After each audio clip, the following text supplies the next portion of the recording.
আর গোশালার কর্তা তন্ত্রীপাল সহদেব।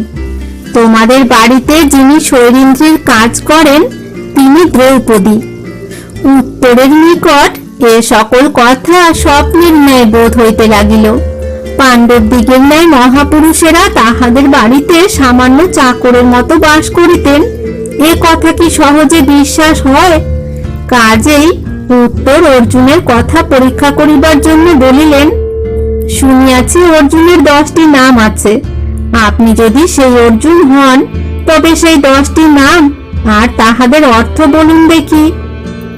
অর্জুন বলিলেন, অর্জুন মানে সাদা, নির্মল। আমি নির্মল কাজ করি, এই জন্য আমি অর্জুন। দেশ জয় করিয়া ধন আনি, তাই আমি ধনঞ্জয়। যুদ্ধে আমি সর্বদাই জয় লাভ করি, তাই আমি বিজয়। আমার রথের ঘোড়াগুলি সাদা, তাই আমি শ্বেতবাহন। আমার জন্মের দিন উত্তর ফাল্গুনী নক্ষত্র ছিল, তাই আমি ফাল্গুনী। দৈত্যদিগকে হারাইয়া ইন্দ্রের নিকট কিরীট অর্থাৎ মুকুট পুরস্কার পাইয়াছিলাম, তাই আমি কিরীটী। যুদ্ধের সময় আমি বিভৎস অর্থাৎ নিষ্ঠুর কাজ করি না, তাই আমি বিভৎসু।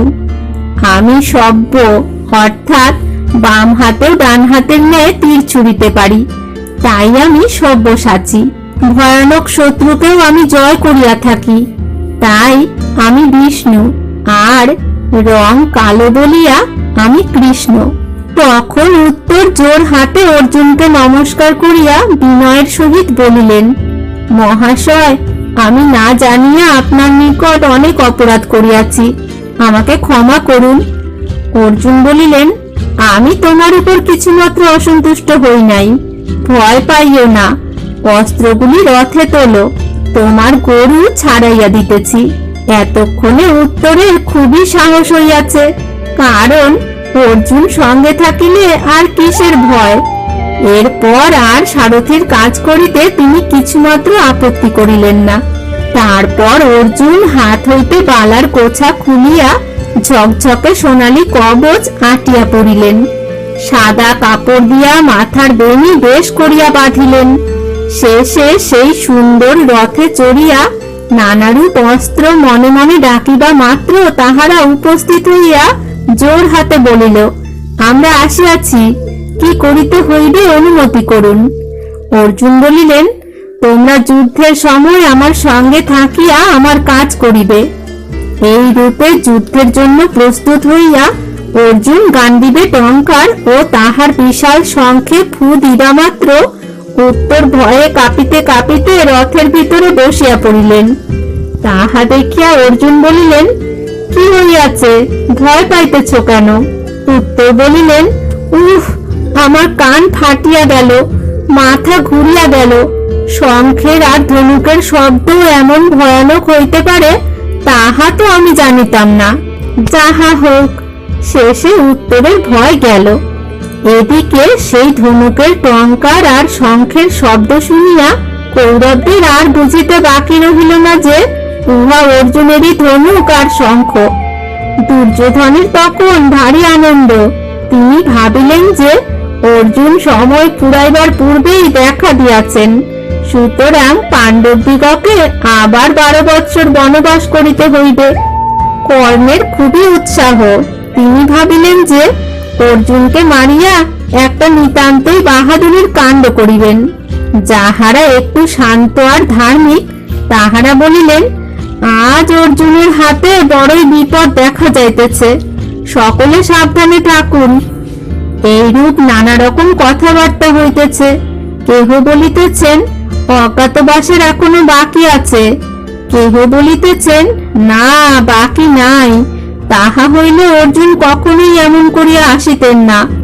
শেষে ভীষ্ম ভালো মতে হিসাব করিয়া বলিলেন, আমি দেখিতেছি পাণ্ডবদের 13 বৎসর পূর্ণ হইয়া 5 মাস 6 দিন বেশি হইয়াছে, সুতরাং তাহাদের যাহা করার কথা ছিল তাহা ভালো রূপেই করিয়াছেন, তাহাতে ভুল নাই। তারপর ভীষ্মের কথায় সৈন্যদিগকে 4 ভাগ করিয়া 1 ভাগের সহিত দুর্যোধন নিজেকে বাঁচাইবার জন্য হস্তিনায় যাত্রা করিলেন। আর এক ভাগ গরু লইয়া চলিল, আর দুই ভাগ লইয়া ভীষ্ম, দ্রোণ, কর্ণ, কৃপ প্রভৃতি অর্জুনকে আটকাইতে প্রস্তুত হইলেন। এমন সময়ে অর্জুনের দুটি বাণ আসিয়া দ্রোণের পায়ের কাছে পড়িল, আর দুটি বাণ তাহার কানের কাছ দিয়া চলিয়া গেল। দ্রোণ হইলেন অর্জুনের গুরু।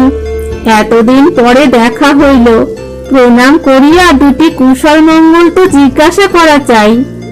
এত দূরে থাকিয়া সে কাজ আর কিরূপে হইবে? তাই অর্জুন গুরুর পায়ের কাছে বাণ ফেলিয়া তাহাকে প্রণাম জানাইলেন, আর কানের কাছে বাণ পাঠাইয়া কুশল জিজ্ঞাসা করিলেন। আর এই সব কাজের অর্থ বুঝিতে পারিয়া দ্রোণের বিশেষ আনন্দ হইল। এদিকে অর্জুন যখন দেখিলেন যে দুর্যোধনের পলায়ন করিবার চেষ্টা, তখন তিনি উত্তরকে বলিলেন, আগে ওই হতভাগার কাছে চলো। অর্জুনের রথকে দুর্যোধনের দিকে ছুটিতে দেখিয়া কৃপ দ্রোণকে বলিলেন, আর গরুর ভাবনা ভাবিয়া কাজ নাই, ওই দেখো দুর্যোধনের এখন বড়ই বেগতিক। অর্জুন দুর্যোধনের দিকে চলিয়াছেন, তাহাকে আটকাইবার জন্য চেষ্টার কিছুমাত্র ত্রুটি হইতেছে না। কিন্তু অর্জুনকে আটকায় কাহার সাধ্য? যে তাহার সামনে আসিতেছে তাহারই তিনি দুর্দশার এক শেষ করিতেছেন। কেহ পলাইতেছে, কেহ মারা যাইতেছে, অনেকে ভেবা চাকা লাগিয়া না হোক মার খাইতেছে। অর্জুনকে আটকাইতে গিয়া কর্ণের এক ভাই মরিয়া গেল। কর্ণ তাহাতে বিষম রাগের সহিত আসিয়া অর্জুনকে আক্রমণ করিলেন। দুজনে কিছুকাল এমনি ভয়ানক যুদ্ধ হইল যে তাহার আর তুলনা নাই। শেষে দেখা গেল যে কর্ণ হাতে, মাথায়, উরুতে, কপালে আর ঘাড়ে বিষম বাণের খোঁচা খাইয়া ঊর্ধ্বশ্বাসে পলায়ন করিতেছেন। এই রূপে একে একে সকলেই অর্জুনের হাতে নাকাল হইতে লাগিলেন। কর্ণ পলাইলে আসিলেন কৃপ, কৃপ পলাইলে দ্রোণ। দ্রোণকে অর্জুন কিছুতেই আগে অস্ত্র মারিতে চাহেন নাই, কিন্তু দ্রোণ অর্জুনের গায়ে বাণ মারিতে আরম্ভ করিলে কাজেই অর্জুনকে যুদ্ধ করিতে হইল। তাহার ফলে দ্রোণও বেশ ফাপড়ে পড়িয়াছিলেন। ইহার মধ্যে অশ্বত্থামা আসিয়া অর্জুনের সহিত যুদ্ধ আরম্ভ করাতে সেই ফাঁকে সেখান হইতে প্রস্থান করিয়া রক্ষা পান। তারপর কর্ণ আবার আসিয়াছিলেন, আর তাহার তেমনি সাজাও হইয়াছিল। এবার বুকে সাংঘাতিক বাণ খাইয়া তিনি রণস্থলে অজ্ঞান হইয়া যান। তারপর কোনো মতে উঠিয়া পলায়ন করেন। এই রূপে কত লোক অর্জুনের কাছে জব্দ হইল তাহা কত বলিব।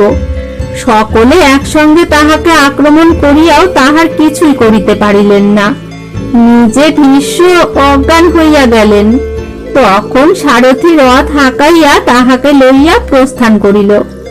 দুর্যোধন দুবার অর্জুনের সহিত যুদ্ধ করেন। প্রথমবারে পলায়ন করিয়াছিলেন, তাহাতে অর্জুন অনেক ঠাট্টা করায় রাগের ভরে আবার আসেন। এবারে ভীষ্ম প্রভৃতি সকলে তাহার সাহায্য করিতে লাগিলেন।